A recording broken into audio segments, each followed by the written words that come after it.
Pessoal, vamos fazer a nossa revisão então do conteúdo de iluminismo, tá? Que a gente trabalhou agora na semana 3.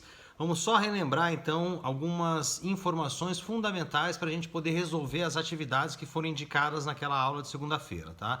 Primeira coisa, lembrando que o iluminismo ele envolve novas formas de compreender o mundo. Então, o século XVIII, o século das luzes, ele representa aí uma mudança, uma transformação, um anseio de que possamos compreender o mundo de formas diferentes, de formas novas, naquele contexto histórico, tá?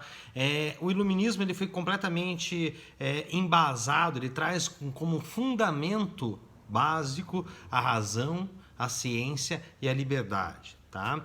E não dá para esquecer também que o iluminismo foi um movimento plural, que foi difundido pela burguesia, classe social então que ganha ascensão no fim da Idade Média e no início do período moderno, tá? Se consolida principalmente aí no período contemporâneo. A gente vai ver isso aí mais para frente também, tá? Mas então, lembrando que o iluminismo foi um movimento plural difundido pela burguesia entre os séculos 17 e 18, tá? O auge do movimento iluminista vai ser realmente o século 18, o que a gente conhece como século das luzes, tá? No contexto histórico, vale lembrar o que antecedeu esse iluminismo, quais foram as transformações pelas quais a Europa ocidental, o mundo ocidental passou e que permitiram criar o terreno fértil para o surgimento do movimento iluminista. Entre eles, vamos dizer lá, a descoberta do chamado Novo Mundo, tá? Ou seja, a chegada dos homens europeus ao território americano, a própria valorização do humanismo, que ganha uma força bastante grande durante o movimento renascentista, artístico e cultural que teve ali no norte da Itália, região bastante afetada pelo coronavírus hoje, tá? Mas foi nessa região que, durante o Renascimento, então, a gente vai perceber, vai identificar a valorização do humanismo, a valorização da base cultural humanista, ou seja, um retorno à antiguidade clássica greco-romana, tá? A gente tem que falar, então, também desse renascimento cultural, tá? Ele não é só artístico, ele é cultural, ele é filosófico, ele é até certo ponto científico. A gente tem que lembrar também nesse contexto histórico, então, a própria reforma protestante, movimento empreendido inicialmente, ganha projeção com Martinho Lutero, mas teve outros reformistas que antecederam Martinho Lutero, mas o Martinho Lutero com as 95 teses é que vai ganhar uma projeção e fará com que o movimento reformista ganhe terreno na Europa, principalmente na região onde hoje é a Alemanha, e daí a gente vai ver o crescimento ao longo dos últimos 500 anos, tá? Então, esses eventos, esses processos históricos aí, que constituem o contexto no qual nós vamos voltar os olhos para poder entender o iluminismo, eles mudaram a forma de pensar e de se relacionar com o conhecimento. Isso daí vai abrir as porteiras, então, para que a gente veja acontecer o que conhecemos como revolução científica. Se o iluminismo estava calcado, estava fundado na razão, na ciência, na liberdade, a revolução científica, então, ela está permeando esse movimento e vai trazer como mudanças para o pensamento europeu ocidental naquela ocasião, no século XVIII, aí, a crença de que a ciência, tá, ela é importante, uma crença muito forte na razão, tá? Eles vão considerar que a razão é o único caminho para o conhecimento, então o conhecimento ele tem uma origem racional, ele não pode estar ligado, então, simplesmente e unicamente às emoções. Ele precisa estar calcado na razão, tá? Essa revolução científica ela também vai difundir bastante uma ideia de progresso. E nessa ideia de progresso da revolução científica, a gente viu na aula passada aí a ideia da teoria heliocêntrica, ou seja, o heliocentrismo, de que o Sol está no centro do universo, tá?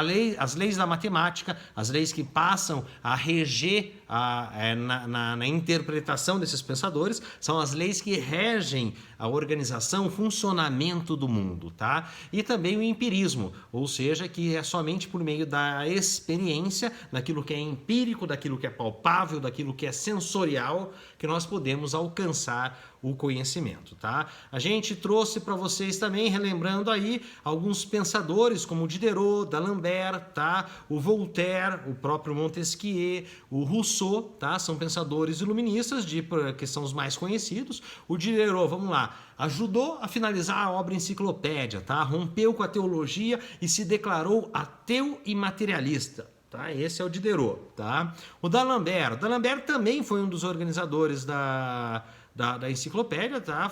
Lembrando que ela foi escrita por vários pensadores, e o D'Alembert vai ser um dos grandes divulgadores desses ideais e dessas ideias iluministas. O Voltaire, tá? O Voltaire, ele defendia o despotismo esclarecido, tá? A liberdade e a propriedade privada, tá? Ele criticava, além de contribuir com o desenvolvimento da ciência histórica. Isso aí é o papel do Voltaire.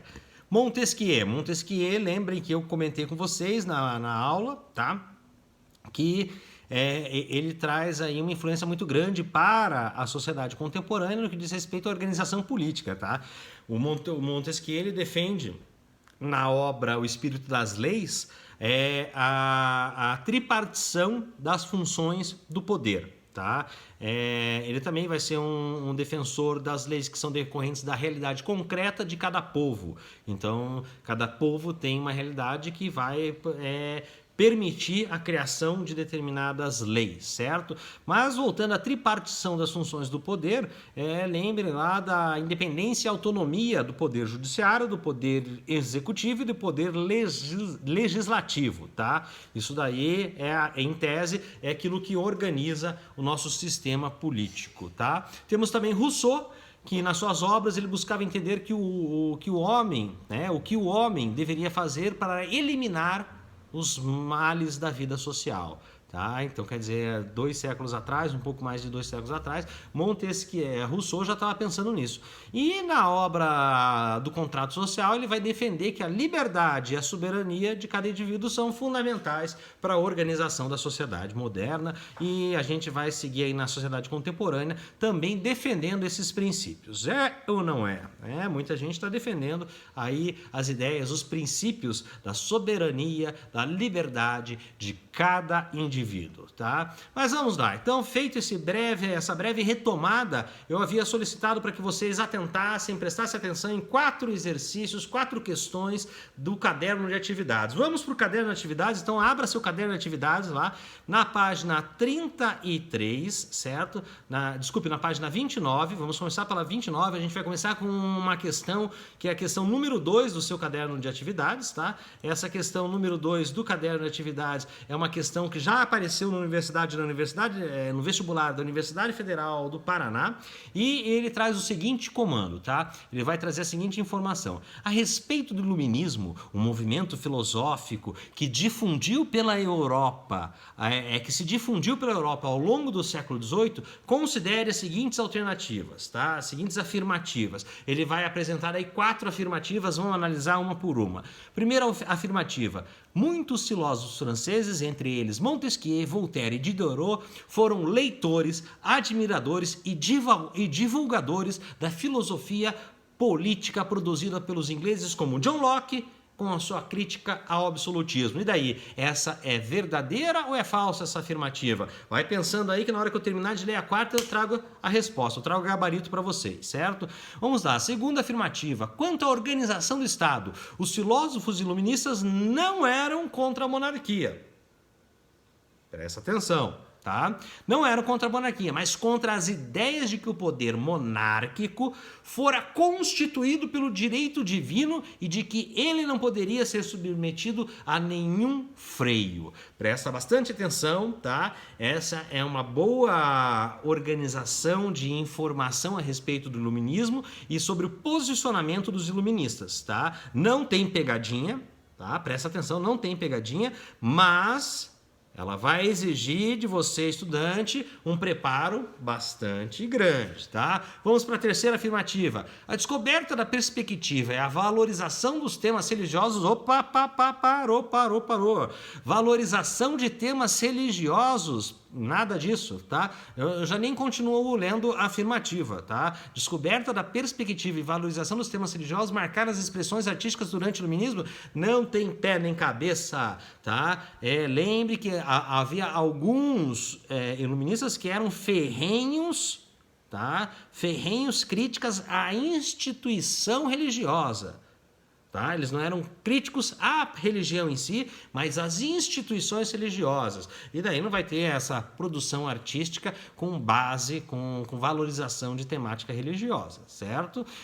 A afirmativa 4 traz o seguinte, que em Portugal o pensamento iluminista recebeu grande impulso das descobertas marítimas. Lembrem, hoje, já no início dessa revisão, eu trouxe como um contexto anterior ao iluminismo é a expansão marítima europeia e a chegada dos europeus em território americano. Então, eu afirmar que em Portugal o pensamento iluminista ele recebe grande impulso com as descobertas marítimas, eu estaria cometendo, né, eu considerar isso aí verdadeiro, eu estaria cometendo um anacronismo, um dos erros mais comuns nas aulas de história, que é olhar para um determinado período do tempo, um determinado espaço do tempo, e atribuir esse espaço, enfim, confundir com situações, com acontecimentos de outro momento histórico, tá? Então, se eu já excluí de cara aí as afirmativas 3 e 2, restaram como afirmativas corretas apenas a 1 e a 2 e a letra B, então, o item B da questão 2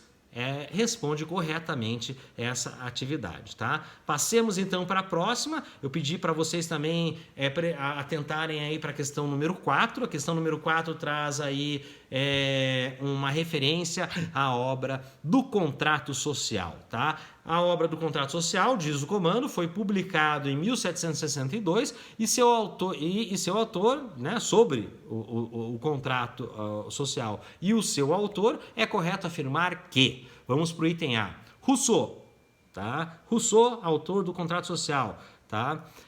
Um dos grandes autores do iluminismo, defende a necessidade do Estado francês substituir os impostos por contratos comerciais com os cidadãos. Não tem nada a ver uma coisa com a outra, não foi proposta do Rousseau, nem o Estado francês chegou a fazer algo semelhante, tá? Vamos para o item B. A obra inspirou os ideais da Revolução Francesa ao explicar o nascimento da sociedade por um contrato social e pregar a soberania do povo. Espera aí. A soberania do povo, Revolução Francesa. A gente ainda não trabalhou Revolução Francesa, trabalhará a Revolução Francesa nas próximas aulas, mas vamos pensar o seguinte, soberania do povo, o povo livre, o povo autônomo, o povo detentor de direitos para decidir os seus próprios caminhos. Tem sentido. Vamos ver as outras duas afirmativas, os dois últimos itens, para ver se por acaso não é o item B que responde corretamente esse exercício. Rousseau defendia a necessidade do homem voltar ao seu estado natural para assim garantir a sobrevivência da sociedade. Não. Rousseau não, ele fez o contrário, tá? Ele diz que a gente sai de um estado natural, mas a gente vai passar por um desenvolvimento e vai chegar na sociedade em outro estado. Daí, em sociedade, o homem já não vive mais em estado natural e é por isso, e daí a necessidade de um contrato social. Essa é a teoria, essa é a proposta que o Rousseau vai apresentar. E o livro, item D, o livro, inspirado pelos acontecimentos da independência americana, chegou a ser proibido e queimado em solo francês. Ele começa a circular clandestinamente, mas em solo francês ele vai ajudar também esse movimento de independência americana. Tá? Nesse exercício a gente traz uma referência à Revolução Francesa e uma referência à independência americana. Vale salientar que a independência americana ela acontece antes que a Revolução Francesa, certo? mas ambas foram influenciadas, ganharam como catalisador o movimento iluminista, tá? O movimento iluminista catalisou, ele acelerou as transformações políticas, sociais, econômicas, culturais que estavam ocorrendo tanto na América do Norte, onde hoje é os Estados Unidos, como na Europa, principalmente na França e em alguns outros territórios que a gente vai conversar mais à frente nas próximas aulas, tá? Então, no exercício 4, o item que responde corretamente a questão é o item B. Então fica ligado, tá? Fica ligado, presta atenção que você vai conseguir identificar aí com um pouco de atenção, relacionando as informações que a gente trabalhou, fazendo todas as atividades do livro, você vai conseguir acertar todas essas atividades aí, certo? Vamos para a próxima lá. Eu tinha pedido também o item 6, tá? O exercício 6, questão 6. Vamos para a questão 6 aí, vamos chegando, vamos adiantando. A questão 6 ela já foi cobrada no vestibular da PUC-Rio, tá? Pontifícia Universidade Católica do Rio de Janeiro. E traz o seguinte comando, vamos lá, atentem para o comando, acompanhem comigo a leitura do comando.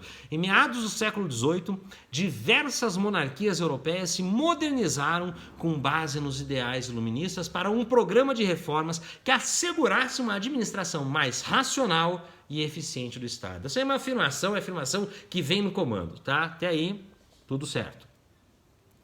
Embora afirmassem, tá? Embora esses monarcas, essas pessoas que fizeram essa modernização, afirmassem agir em nome da maior felicidade dos povos, tá? Esses permaneciam excluídos da tomada de decisões políticas. Ou seja, veio a mudança, veio a transformação, vieram as teorias de soberania, de liberdade, de igualdade, mas na prática nem tudo mudou, pouca coisa mudou, a gente vai ver isso aí tudo. Mas o movimento teórico, filosófico, ele é fundamental para permitir que depois, posteriormente, ocorresse a transformação concreta, tá? Então vai lá, considerando as relações entre a cultura iluminista e as reformas promovidas pelos soberanos esclarecidos, tá? Os déspotas esclarecidos, aqueles que, eu sou iluminista, mas não deixo você, povo, participar. Eu sou iluminista, mas todo mundo aqui é igual, mas eu sou mais igual que vocês. Então esses eram os soberanos esclarecidos, esses eram os déspotas esclarecidos. Eles não queriam abrir mão do poder que tinham em suas mãos, mas governavam de acordo com algumas ideias iluministas, principalmente aquelas que beneficiavam eles mesmos, certo? Então vai lá, considerando as relações entre essa cultura iluminista e as reformas promovidas pelos déspotas, pelos soberanos esclarecidos, analise as afirmativas a seguir. Nós temos 3 afirmativas, vamos analisar as 3 e vamos ver quais delas são corretas, tá? Primeira, soberanos reformadores concentraram seus esforços no desmantelamento de privilégios fiscais e no redimensionamento dos poderes eclesiásticos, como no caso de Frederico II, na Prússia, e de Dom José I e de seu ministro Pombal, em Portugal. Frederico II e o Dom José I com o ministro Pombal em Portugal são 2 grandes exemplos de déspotas esclarecidos. Então aí nós temos um item que ele já é de cara verdadeiro, certo? Então são 2 déspotas, 2 monarcas que não queriam abrir mão dos seus poderes, mas adotaram algumas ideias iluministas, tá? Mas concentraram seus esforços em desmantelar os privilégios fiscais e no redimensionamento dos poderes eclesiásticos, tá? Principalmente isso. Segunda afirmativa, tá? Os filósofos iluministas forneceram o tema da razão, da boa administração e da pública felicidade aos projetos absolutistas dos monarcas e o da liberdade à oposição anti-absolutista. Verdadeiro, tá? Na explicação do papel do Frederico II na Prússia e do Dom José e do Pombal em Portugal, já trouxe um pouco dessas ideias, tá? Então, razão, boa administração, da pública felicidade aos projetos absolutistas dos monarcas e liberdade à oposição anti-absolutista. Eu deixo você até dizer que é contra o absolutismo, mas eu continuo com o poder. Enfim, tá correto também. São os filósofos iluministas que vão trazer essas ideias que vão ser apropriadas por esses monarcas que, não querendo abrir mão dos seus poderes absolutistas, eles, enfim, fazem um outro ajuste de acordo com a política filosófica iluminista. E o terceiro item diz assim: os opositores do reformismo monárquico eram juristas e magistrados tradicionalistas, opositores do reformismo monárquico, a nobreza fundiária e o alto clero. Não, peraí, tá tudo errado. Os opositores do reformismo monárquico, aqueles que queriam reformar as monarquias, que queriam modificar aquelas monarquias absolutistas, nas quais todo o poder estava centralizado nas mãos dos governantes, foram justamente não os magistrados tradicionalistas, não a nobreza fundiária e não o alto clero. Esses fazem parte dos grupos que queriam a manutenção do status quo, ou seja, a manutenção da mesma situação, sem mudança, sem alteração, continuavam alguns poucos privilegiados e uma massa de desprivilegiados, uma massa de explorados. Era essa a ideia. Então nós temos o item B respondendo corretamente essa questão 6, que é da PUC do Rio, certo? E vamos agora então para a última questão, que é a questão 10, que eu também sinalizei, achei que era interessante, uma questão mais completa. Ela abrange várias informações e é legal para a gente retomar o conteúdo que foi trabalhado nas 2 últimas aulas aí, certo? Então vamos lá. Ele já sai assim, direto, né? Na lata, ele diz assim: assinale a alternativa correta sobre os filósofos iluministas e as suas ideias. Papum, não tem segredo, ou você sabe ou você não sabe, tá? Não é o tipo de questão que eu mais gosto, mas para uma revisão ela é ideal para a gente saber se, enfim, lembra ou não lembra, relaciona ou não relaciona autor e obra, certo? Então vamos lá. Em sua mais famosa obra, O Espírito das Leis, Espírito das Leis, Montesquieu, tá lá, já disse que é de Montesquieu. Montesquieu defende os ideais republicanos e a supremacia do poder judiciário para que não exista monarquia e todos os demais poderes sejam submetidos à força da lei. Não é nada disso. O Montesquieu propôs o quê? A tripartição das funções do poder. Então ele não quer supremacia de um poder ante o outro, um poder em função do outro. Ele quer que os 3 poderes sejam independentes e autônomos, tá? Se liga nisso. É algo que no nosso país a gente não tem de maneira muito clara, apesar de nós termos constituído pela Constituição Brasileira de 1988 essa tripartição dos poderes. Mas na prática a gente não vê exatamente isso. Se vocês prestarem atenção aí nos últimos acontecimentos políticos da nossa história recente, aí nós veremos que o executivo, tá, ele julga. Tá? O legislativo tem julgado mais, talvez, do que tem feito leis. Tá? O judiciário tem legislado mais do que julgado. Tá? E o executivo acaba legislando no lugar do legislativo por meio das suas medidas provisórias, decretos, enfim, esse tipo de coisa, tá? Mas, enfim, sigamos aqui no item B. Do contrato social, Rousseau, tá? Contrato social, Rousseau, inspirado nos ideais de Karl Marx. Assim, Karl Marx, ele vem depois. As ideias do Marx, ele vem depois. Então não dá para colocar a carroça na frente dos bois. Isso aí a gente chama de anacronismo. Já comentei sobre isso com vocês. Não pode ter anacronismo em história. Não dá para confundir isso daí. Então não vou nem ler o resto. Na teoria do bom selvagem, Rousseau, lembra? A ideia é que todo mundo vem num estado natural e no estado natural todo mundo é igual? Mas tem 2 diferenças? Enfim, vamos lá. Tá? Defende que toda forma de educação é opressora e que os homens deveriam lutar para voltar a viver em comunidades tribais onde fossem guiados apenas pela consciência e não houvesse leis. Não. Contrato social é justamente uma proposta teórica do estabelecimento de um acordo, de um contrato, certo? Para que a sociedade possa ser regida por meio de regras, por meio de leis. É essa a ideia, certo? Vamos para o item D. Voltaire. Voltaire criticava a tradição religiosa e a influência da Igreja Católica no poder político. Isso aí. Mas era um deísta, ou seja, não negava a existência de Deus. Galera, fica ligado, na aula eu destaquei esse aspecto, tá? O Voltaire era contrário à instituição da Igreja Católica, tá? Ele era contrário a essa instituição religiosa, entre outras, mas ele não negava a existência de Deus. Então ele acreditava, né? Ele era deísta, ele defendia a religião, mas não a instituição religiosa. Tá? Ele defendia o pensamento religioso, mas não defendia a instituição religiosa, que era a Igreja Católica naquele contexto histórico, certo? Então, entender. Obviamente, vamos só tirar a prova, tá? Vamos ver se o item D não traz alguma informação correta que nos leve a repensar. Voltaire, não, desculpa, enciclopedistas como Diderot defendiam que a enciclopédia deveria substituir a Constituição Francesa.